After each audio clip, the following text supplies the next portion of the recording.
nous sommes arrivés à l'EPST à la suite de cet ordre de mission.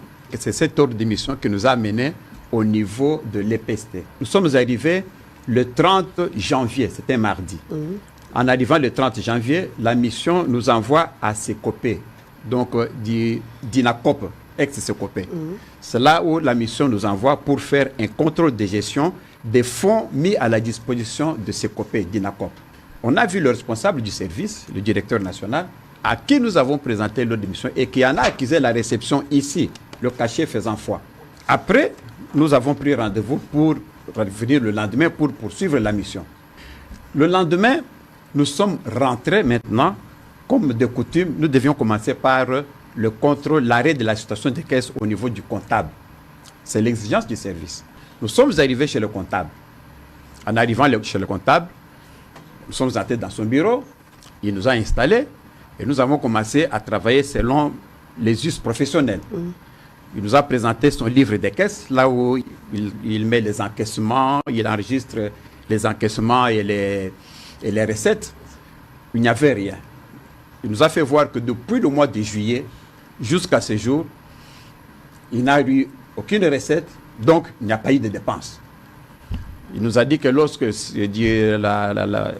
la direction d'INACOP lui donne un chèque, il prend le chèque, il va retirer l'argent de la banque, il le ramène, et puis il le remet à ses copains d'INACOP, et puis le problème est terminé. Donc son livre de caisse est vierge depuis juillet jusqu'à ce jour. Par la suite, nous avons demandé d'ouvrir le coffre-fort. Il en a 3. Il a ouvert les 3 coffres-forts, nous avons regardé, pratiquement il n'y avait rien dans le coffre-fort. Nous avons fait ce constat qu'effectivement il n'a pas d'argent, il n'y a rien dans le coffre-fort. Il avait une mallette, comme les mallettes genre ordinateur, en main. Alors je lui ai rappelé la réglementation. Je lui ai dit, mais monsieur le comptable, vous savez que tout ce que l'inspecteur des finances trouve dans les bureaux du comptable appartient au comptable. Il dit que oui, je sais. Comme vous connaissez cette disposition, la mallette que vous avez en main appartient à l'État. Parce qu'elle appartient à l'État, vous déversez tout ce qu'il y a dans cette mallette sur le bureau pour le besoin de contrôle. Il a ouvert sa mallette, a commencé en premier temps à trier le document pour sortir. Moi, je lui ai dit non. Vous déversez tout parce que je vais vérifier si effectivement dedans il n'y a rien qui est resté. Il a obtempéré, il a tout versé sur la table.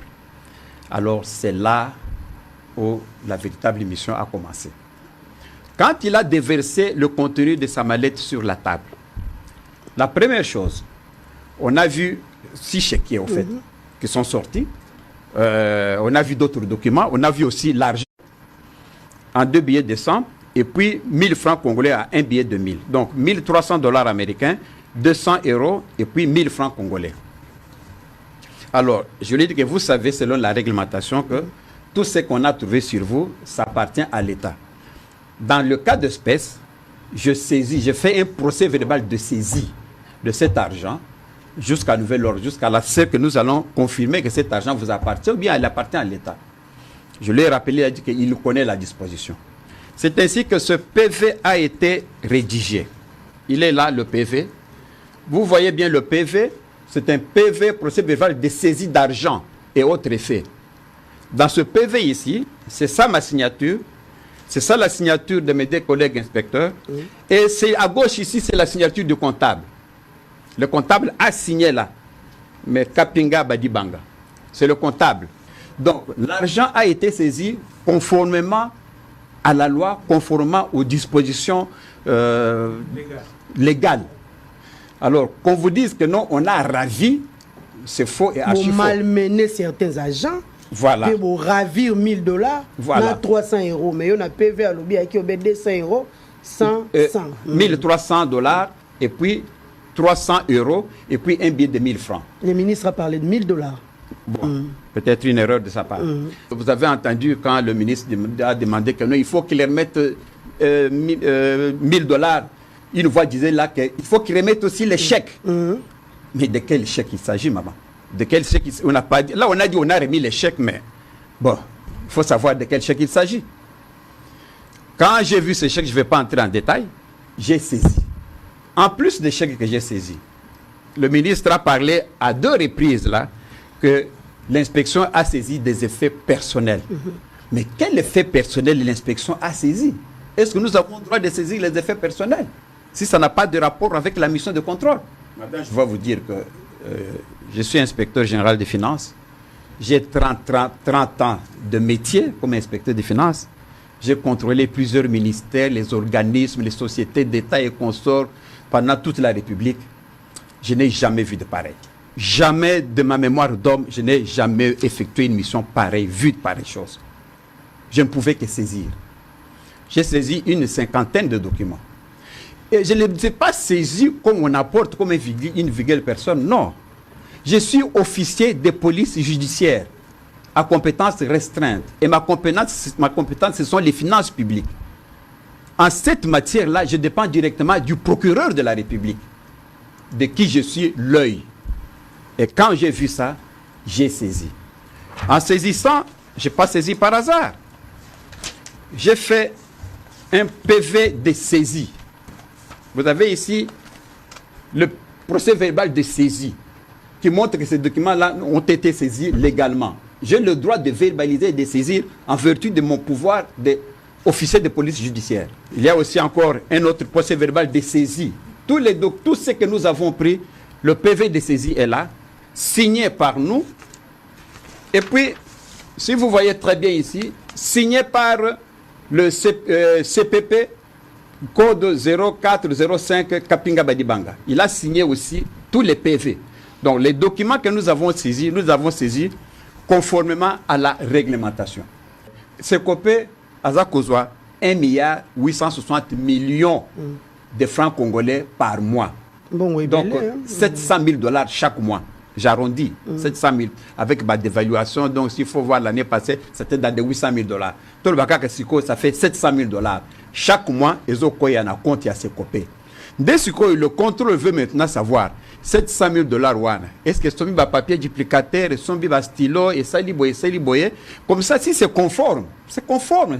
Nous, on vérifie, on se rassure que l'argent de l'État a fait son travail. C'est juste ça. Donc, on est encore vraiment au 2e jour, alors que la mission est de 180 jours.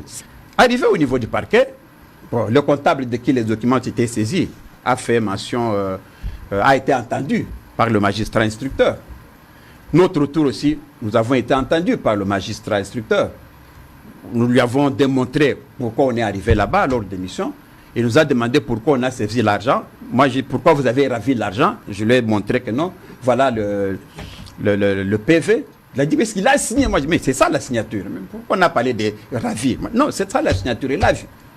Et puis, quels sont d'autres documents que vous avez saisis, dont on parle que vous devez remettre?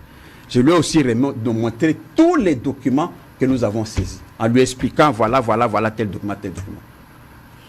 Il a vu, et puis il a emballé tous les documents, il est monté, faire rapport à son supérieur hiérarchique. Et lorsque nous sommes arrivés dans son bureau, on était là avec l'EPSP, représenté par le conseiller juridique du ministre, qui s'est présenté comme avocat de l'EPST. Et puis nous étions là. Et l'avocat de l'EPST, au nom du ministère, a demandé au procureur que nous puissions nous restituer nos documents. Il a demandé ça au procureur. Le procureur qui a eu rapport, qui a vu même les documents, tous ceux que nous avons saisis, le procureur a dit niet. Tous les documents saisis par l'inspection générale des finances doivent être gardés par l'inspection des finances. Même l'argent, parce qu'il a insisté, mais alors qu'on remette l'argent, il a dit, même l'argent, rien ne peut être remis. Voilà. Il m'a dit sur place que bon, vous gardez tout, vous travaillez et vous me faites rapport. Toza bongo lisusu liboso ya ambassade des États-Unis tozalaki awa na 6h awa toza na 12h bokomona comment ba congolais ba se mobiliser lisusu pour le 2e tour baloba balingi non aux États-Unis pour la même mise na ye pour soutenir ba M23 yango moni ba congolais lelo ba temi lokola motongo kwa papa mbote komoni lelo na kanda otemi lokola kongomani maloba oni na za kanda en tant que congolais pona komona ba nyangala kato aux États-Unis ba ozo minduki ba ozo soutenir Rwanda. Donc, il faut que ces partenaires privilégiés soient des malades. Merci, une ambassade aux États-Unis pour nous appuyer les Sabango ballons avec les Rwanda. Avant de nous faire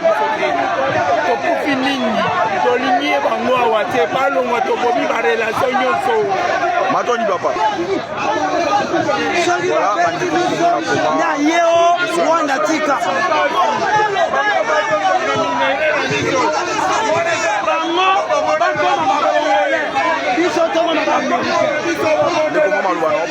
Papa,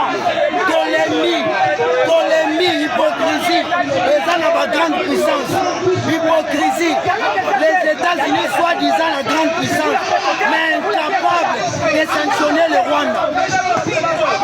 Nous, on ne veut pas la guerre, on veut la paix.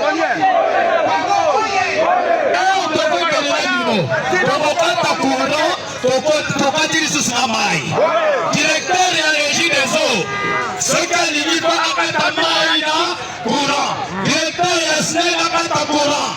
Ici, établi en zone aux États-Unis. Est-ce que vous êtes à Rwanda? Voilà, beaucoup de monde a commencé à se faire il y a pour répondre à l'appel. Il y a pour les États-Unis d'Amérique, dans le cannabis. Vous savez, il y a beaucoup de partager mes messages parce que comme international, on va mobiliser le